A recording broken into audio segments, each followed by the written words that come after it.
Dewa, namanya Dr. Marwan Batubara. Saya biasa panggil Bang Marwan karena memang senior saya. Saudara sekalian, Bang Marwan ini kita daulat, kita itu maksudnya teman-teman di TP3, tim pengawal peristiwa pembunuhan 6 Laskar FPI, kita singkat TP3, sebagai juru bicara. Dan memang ternyata beliau bisa memainkan fungsi jubir TP3 dengan sangat baik. Beliau berbicara kepada publik, kepada media, kepada teman-teman wartawan, dan sangat baik sekali artikulasinya. Dan di luar itu memang beliau punya peran yang sangat sentral dalam TP3 ini. Beliau inisiator utama, saya hanya inisiator saja, nggak pakai utama. Beliau inisiator utama dan beliau benar-benar mengorganize kerja-kerja kita luar biasa tanpa bermaksud mengabaikan kontribusi teman-teman anggota TP3 yang lainnya. Bang Marwan, gimana? Sehat kabar ya? Alhamdulillah. Alhamdulillah. Bang Edi, manggilnya Bang Edi ya. Tadi kita sudah bikin press conference lewat Zoom ya. Bagaimana perkembangan terakhir, apa langkah-langkah kita TP3 dalam konteks mengawal peristiwa pembunuhan. Tadi Pak Wirawan Adnan juga menyampaikan ternyata untuk maju ke internasional dipending sebentar sambil menunggu surat kita responnya kepada Presiden. Bisa jelaskan bagaimana nih? Ya, jadi kalau kita ingat minggu lalu di Hotel Sofyan, kita membacakan petisi. Ada 7 tuntutan ya, yang ditujukan terutama kepada pemerintah, ya, termasuk Presiden dan para aparat penegak hukum. Nah, setelah pembacaan petisi itu, kita seperti juga dijelaskan pada akhir acara konferensi pers itu, kita akan menulis surat kepada Pak Jokowi. Nah, akhirnya itu direalisasikan pada hari Kamis yang lalu, tanggal 4 Februari, surat yang kita siapkan bersama-sama ya, isinya itu merupakan surat permintaan untuk audiensi, sudah dikirimkan ke Pak Jokowi melalui kantor Sekretariat Negara. Yang mengantar siapa, Bang? Saya sendiri yang mengantar. Kan saya bilang apa kan? Beliau ini kerjanya luar biasa. Ketika yang saya lah, nggak usah yang lain. Ketika saya masih ngapain di mana, beliau sudah sampai ke Istana Negara. Oke, Bang, gimana, Bang? Ya, jadi karena pandemi Corona ya, jadi ada pengumuman di kantor Seknek, itu artinya di bagian penjagaan di Satpam, di situ dicantumkan pengumuman selama COVID, sepanjang yang ingin bertamu itu tidak punya hasil tes swab negatif, ya, tidak boleh masuk. Ya, jadi harus ada dan berlaku katanya untuk hasil tes itu 7 hari. 7 hari sekarang ya? Dulu 14 hari. Ya, 7 hari. Nah, tapi disarankan oleh penjaga di sana, dan saya kira itu juga tidak ada masalah ya bagi kita, karena ini kan lembaga resmi pemerintah. Ya kan, seandainya gara-gara sistem yang berubah itu surat tidak sampai atau diakui tidak sampai, ini kita persoalkan juga, artinya ada masalah nih dalam sistem internal Seknek ya. Saudara sekalian, ini bedanya ya, orang-orang yang bergabung di TP3 itu, mohon maaf ya, nggak bermaksud mengalem itu apa ya, memuji diri, tapi memang beliau ada Pak Amin Rais, Pak Abdullah Hemahua, ada Bang Marwan, ada Haji Mursalim, ada teman-teman lah, Adwan Wirawan, segala macam teman-teman ini. Orang-orang yang menurut saya berpikir sangat positif. Bahkan kepada pihak yang dianggap berseberangan sekalipun bersangat positif ya. Beliau yakin bahwa ini surat nanti akan sampai ke tangan Jokowi. Bang, saya nggak bermaksud memprovokatori, tapi ini persoalan yang agak beda ini. Boleh ada prosedur-prosedur formal, COVID segala macam, tapi ini kan yang dimasukin ke itu kan barang yang nggak sembarangan gitu loh. Yang begitu dah kita menyebutnya apa? Anda yakin ini sampai ke tangan Presiden kita Joko Widodo? Ya, tadi saya sudah sebut ya, kalau sampainya tidak sampai itu berarti sistem di kantor Seknek itu bermasalah, ya kan? Padahal ini diumumkan secara terbuka. Oke. Dipasang tuh di dinding pengumuman. Ya. Kalau ada yang ingin mengantar surat, tidak punya surat atau hasil tes positif, COVID, atau negatif ya kan, maka tidak boleh masuk. Silakan masukkan di sini. Gitu. Oke, kita masukkan lalu kita foto. Itu kira-kira jam 10.32. Oh, hari? Hari Kamis tanggal 4. Tanggal 4 Februari 2021. Jadi sebetulnya tadi saya sudah sampaikan, saya sangat yakin itu akan sampai ke Pak Jokowi. Nah, tinggal sekarang ya kan, dengan sudah surat itu kita kirimkan, berikutnya sebetulnya keyakinan kita adalah Pak Jokowi itu dari sekarang sudah menjadwalkan nih kapan ini gitu. Kalau dalam surat itu disebut nggak tanggal berapa kita minta ketemu? Tidak. Kita cuma serahkan tempat dan tanggal kepada Pak Jokowi. Intinya seperti itu. Ada baik eksplisit maupun implisit nggak? Semacam deadline maksimal tanggal sekian. Walaupun nggak eksplisit barangkali gitu. Ada nggak? Tidak ada. Tapi satu hal yang mungkin perlu kita sampaikan di sini, bahwa kami dari TP3 di kalimat terakhir dari surat itu, kami dari tim TP3 bertawakal kepada Allah Subhanahu Wa Taala. Itu kalimat terakhir yang dituliskan. Maknanya dalam nih. Mudah-mudahan itu bisa menjadi pesan ya. Jadi ini kecanggihan Bang Marwan dan teman-teman yang lain, nggak perlu eksplisit, tapi ada pesan-pesan implisit tersirat dari kalimat penutup. Oke Bang, sekarang in case lagi nih ya, saya lagi-lagi mencoba mengulik sisi yang lain. In case misalnya sampai sepekan, 2 pekan, bahkan sampai sebulan misalnya, tidak ada respon juga dari Presiden, bagaimana?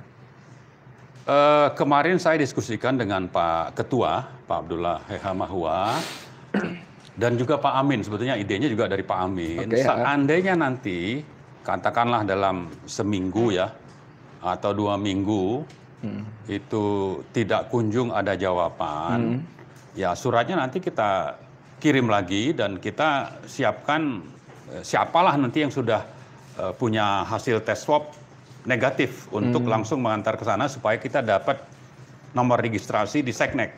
Jadi saudara kalian, walaupun tidak disebut deadline, tapi tadi secara eksplisit Bang Marwan mengatakan TP3 memberi memberi waktu 2 pekan melihat perkembangan. Kalau misalnya selama 2 pekan tidak ada respon juga, maka ada langkah berikutnya. Ada langkah berikutnya. Tadi dalam press conference Pak Wirawan Adnan itu memberitahukan bahwa langkah untuk membawa kasus ini ke Pengadilan HAM PBB seperti kita sampaikan sebelumnya itu sementara dipending karena masih ingin melihat respon dari Presiden. Nah, kalau Bang Marwan mengatakan 2 pekan nggak ada respon lalu maju lagi, apa kata orang Jawa, ora kesuwen gitu, nggak kelamaan, gimana nih? Ya, nanti soal waktunya secara internal di TP3 akan kita bahas. Ya. Tapi paralel sebetulnya kita juga akan mengadakan pendekatan dengan teman-teman yang ada mungkin di lingkungan istana atau Seknek untuk mendapatkan jawabankah atau membantu kita agar memang secara resmi itu ada sikap dari Presiden.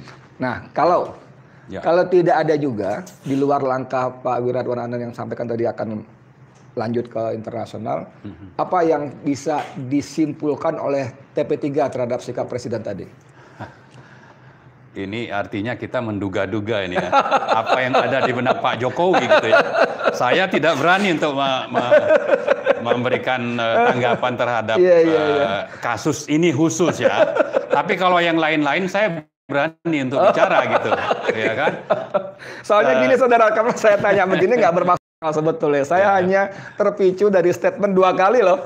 2 kali Ketua TP3 Bang Abdullah Mahua beliau mengingatkan secara formal dalam forum press conference bahwa kalau Presiden tidak menganggap ini sebagai hal yang serius, beliau ingatkan masa jabatan Presiden tinggal 4 tahun lagi, itu tidak akan lama.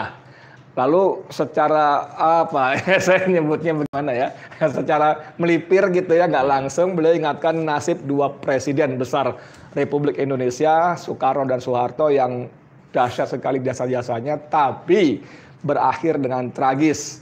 Soekarno berakhir dalam status tahanan ya, tahanan rumah bahkannya di Wisma Yoso ya.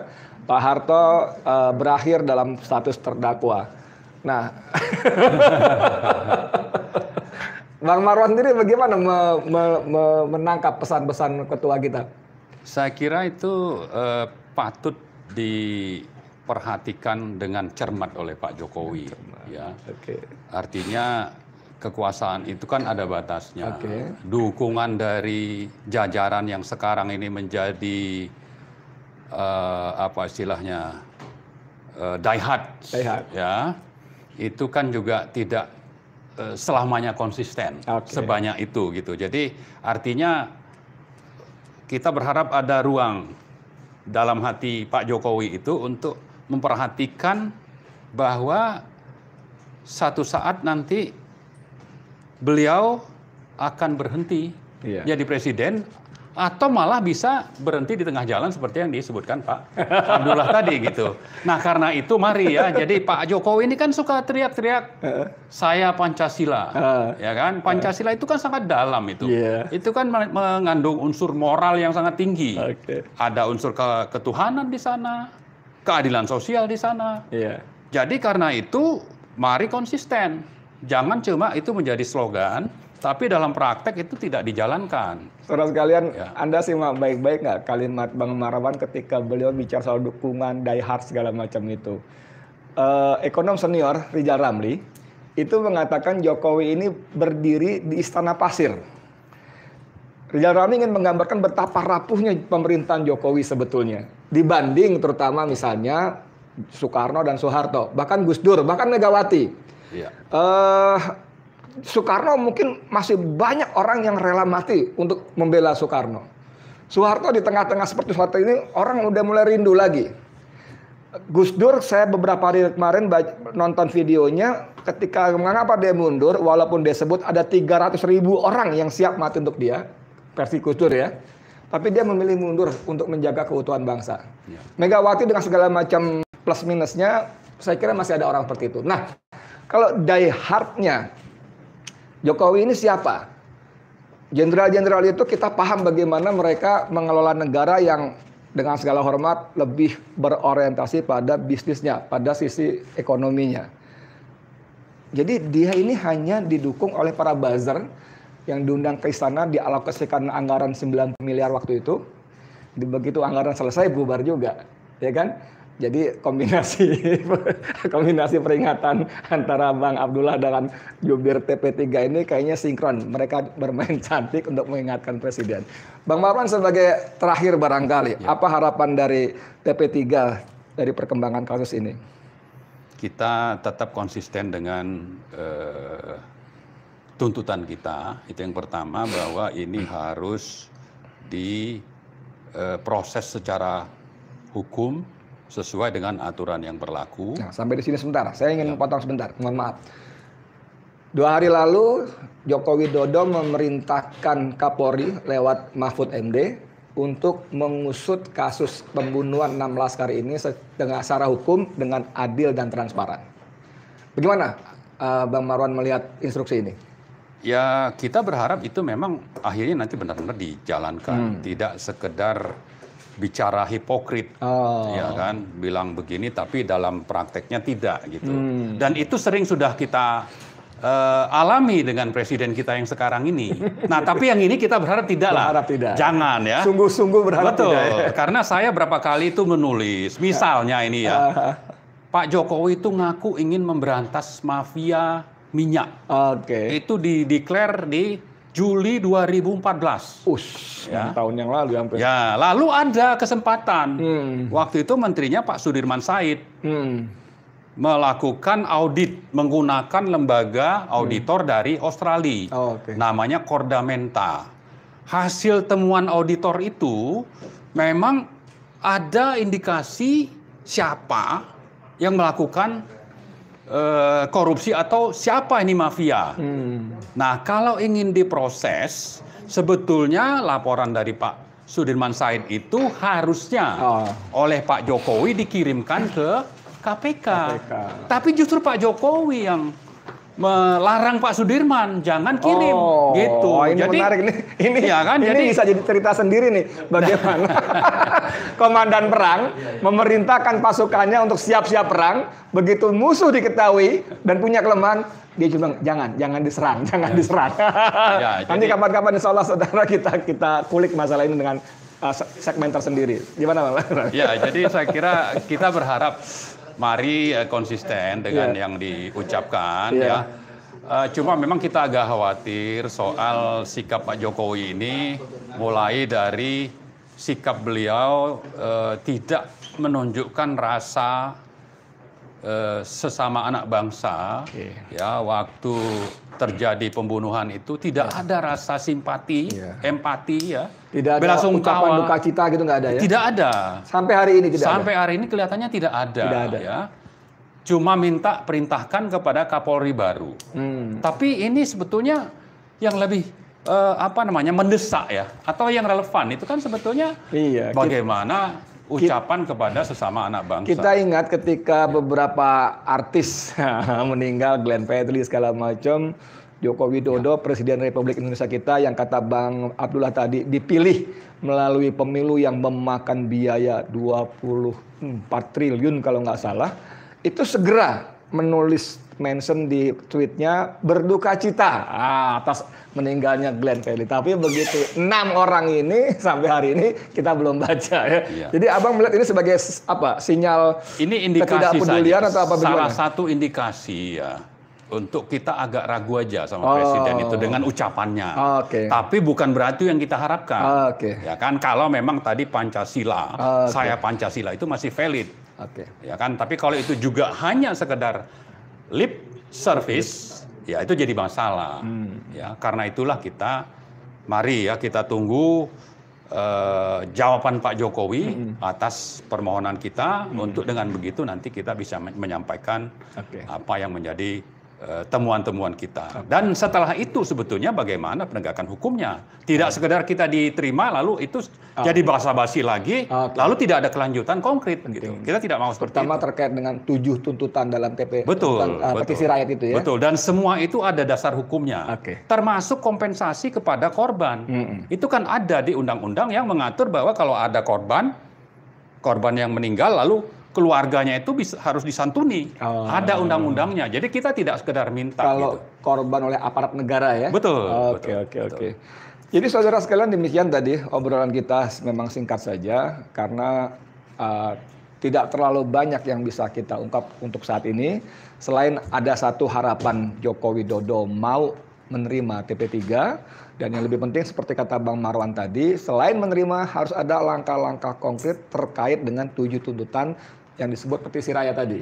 Betul. Ya, kalau kita tambah sedikit bunga-bunga, kembang-kembang, warning, bukan warning sebetulnya ya, nasihat dari Ketua TP3 Bang Abdullah Hemahua yang dieksplor sedikit oleh jubirnya Bang Marwan. Mbok yao gitu, Jokowi perhatikan betul-betul ini karena ini betul-betul menyangkut sisi keadilan. Kalau beliau Bang Abdullah dengan beberapa timnya, ada Pak Haji Musalin dan lain-lainnya datang ke keluarga korban, itu sangat menyedihkan. Keluarga korban tidak minta terlalu banyak kok, hanya minta keadilan dan kebenaran ditegakkan. Itu aja kan ya.